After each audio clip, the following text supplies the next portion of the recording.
it's Sunny. Welcome.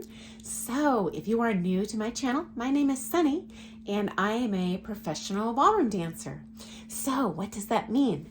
I compete, I perform, I teach. I've done this for many, many, many years. I owned previously the largest ballroom dance studio in the country. I've had reality shows tape at my studio. I've competed it professionally and as an amateur and in pro-am, never as the amateur in a pro-am partnership, but certainly as the pro in the pro partnership. So compared to most people, I have more of an inside view of what's possibly going on behind the scenes in Bravo TV's new reality TV show, Dancing Queens. So today we're going to take a look at episode 5. And this is the second part of a two-part series, review of episode 5. So coming out of the shoot, I want to take a little closer look at Leonie. So Leonie's that beautiful kind of Malaysian looking lady. First of all, very real. She laments not being able to spend time with her daughter, Charlotte. And this is, unfortunately a reality. If you're a very serious competitor, you're gone weekends, you're gone at nights, so you do miss a lot of family time. As a matter of fact, when it was great fun when I was single, having my entire life revolve around something I love. But once I married, and certainly once I started a family, I greatly pared back on my dancing life and absolutely competing life because I wanted to be there to support my family. So my husband does not dance, as most ballroom people are not married to ballroom dancer. That's a common question I get. And frankly, I didn't want to meet a ballroom dancer. I'm thrilled to have someone who doesn't dance. I have interests other than dancing, which many people do. And although my daughter does dance, she has danced for 8 years. She can do every single dance, lead and follow quite well. She actually hates dancing. I can't believe it because I loved dancing when I was a kid, but it is what it is. She's her own little person.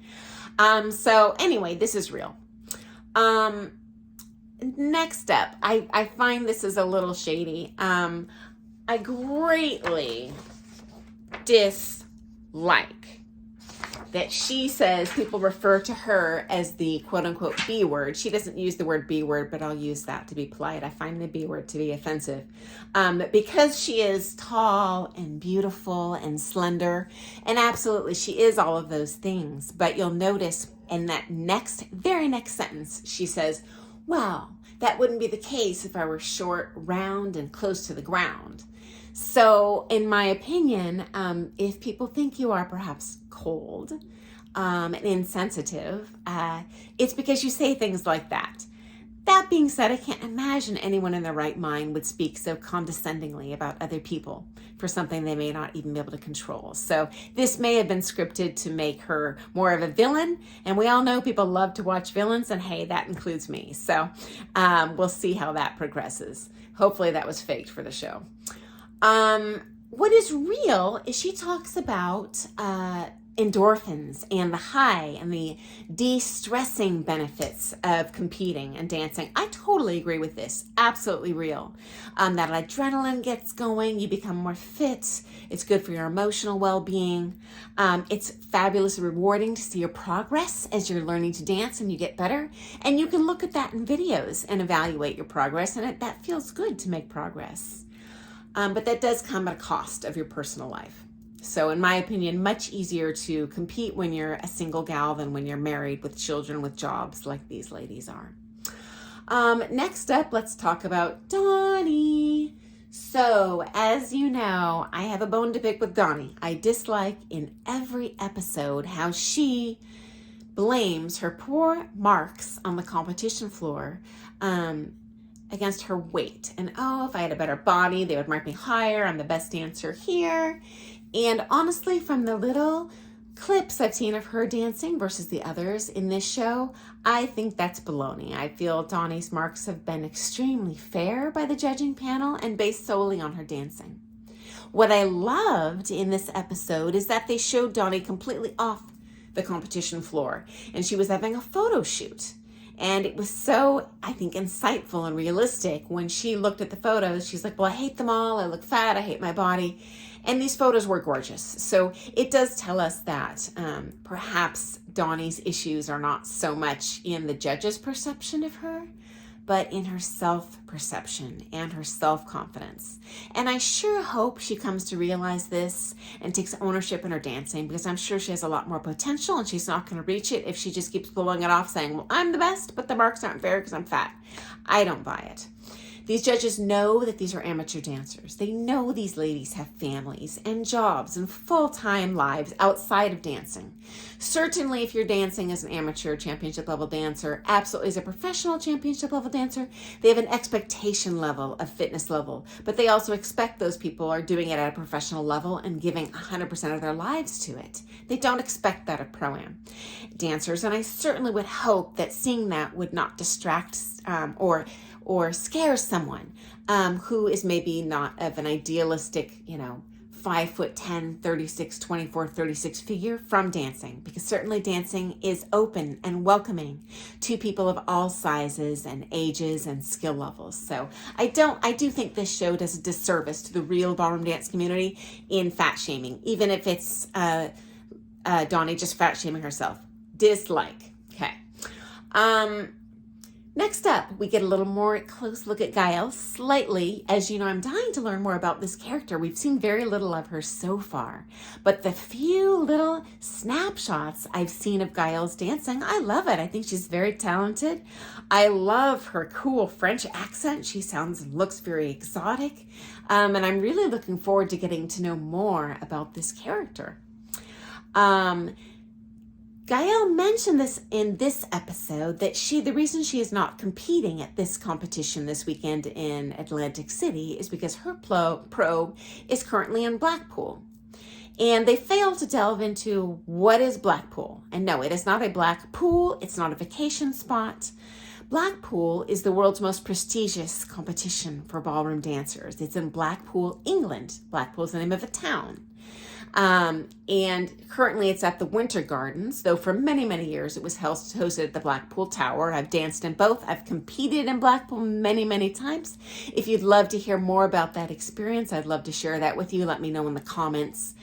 So I make sure to include that in a future video. It's a bit much to include in today's episode review. But yeah, it's really fun and interesting and over there. And if her pro is a serious competitor, absolutely he's over there, and that's the reason she's not competing. The other dancers observe, like, well, that's weird. She would come here if she's not dancing. Why is she here? She's spying on us. This may or may not be true. Perhaps part of her contract with Bravo TV was that she would show up and make an appearance in each episode. Even knowing her pro might not be there, that would be a good reason to go. She may legitimately have thought it was worthwhile to fly up there for a day and review the competition and see these people on the floor and, what am I going to be up against this next competition?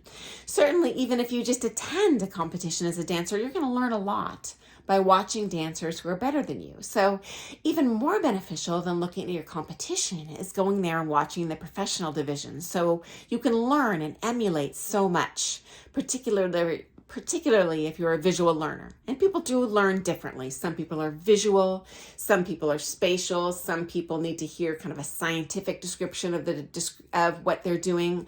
Other people are kinesthetic. I need to kind of move them through the figures. So if she's a visual learner, she should be there. She's getting a lot out of that, even though she's not competing that weekend.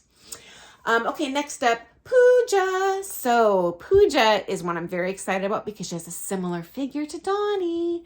And I'm hoping that Pooja will place higher than Donnie, just so it proves to Donnie once and for all that she's not being marked for her size or her body shape, but it's her dancing that's the issue.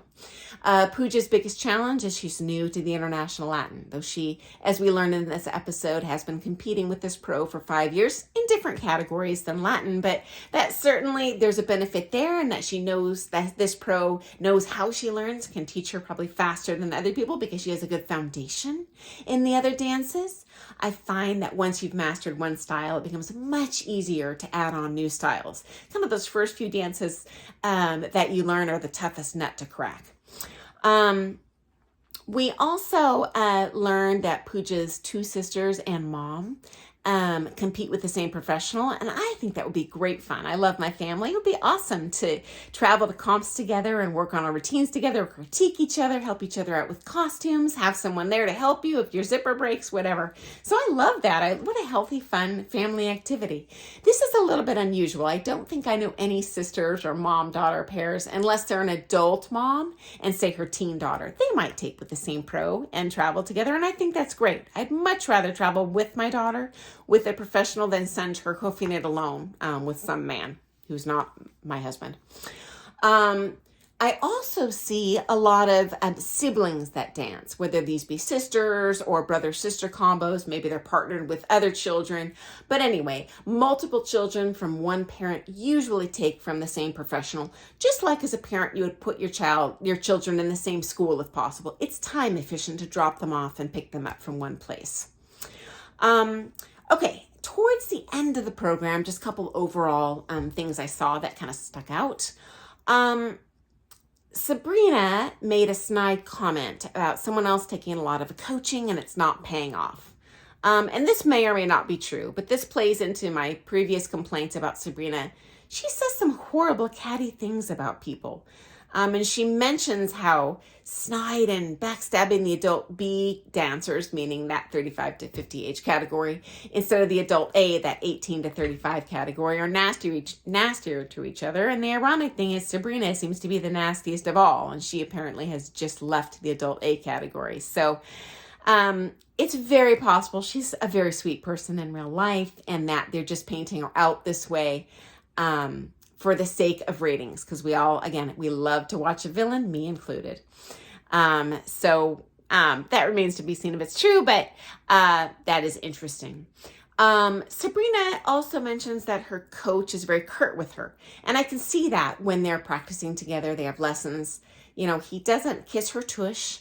He's like, hey, let's do it. Stop crying. He chastises her for crying over missing her daughter's one of 2 gymnastics competitions of the whole year because she's at this competition. And he's like, hey, suck it up. She's fine. Dance. And this is absolutely true and consistent with most Eastern European coaches I've seen. Not all. I certainly do not typecast everyone in one mold, but I definitely have seen that compared to the Western European and American pros, who tend to do a lot more hand holding and stress relief and reassurance and hugging.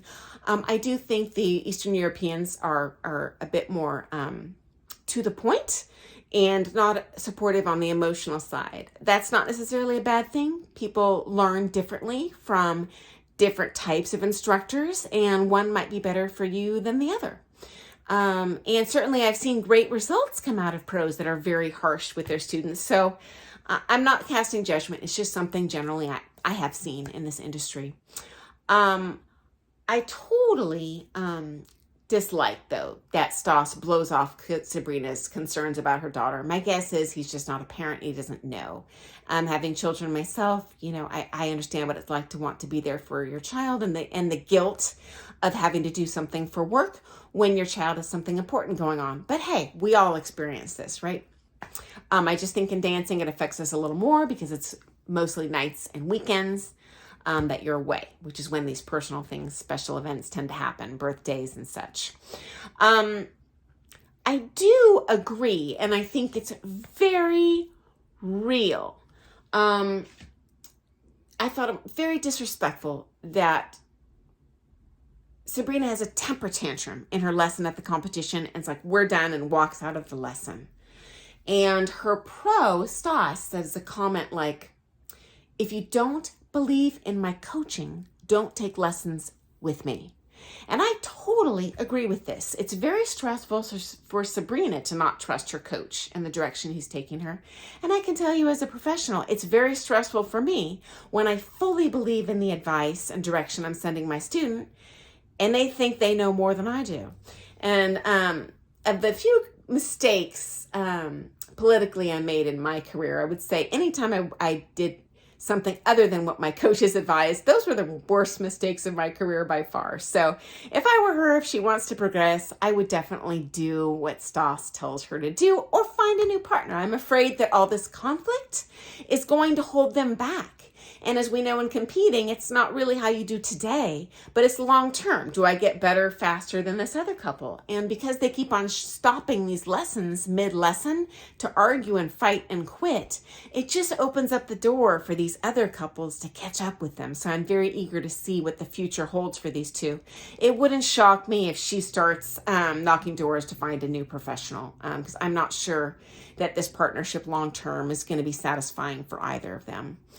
I suspect, anyway, that hopefully, I'm kind of hoping that one of these other couples will come up to the plate, because Sabrina kind of assumes, hey, I'm, the top dog and I'm not beatable. And I really think anyone's beatable. Depends on the judging panel, depends on the future of your dancing. There's a lot more at stake here than how did I dance last week, and that's for any competitor. So that is my closure observations for episode 5. I'm totally looking forward to next week and seeing them compete in Atlantic City and what those results are going to be. I hope to learn more about these characters, and I will share as much as I can figure out what I think is going to happen behind the scenes with you. So thanks so much for joining me. Have an awesome week, guys. Looking forward to next Tuesday on Bravo TV. Toodles!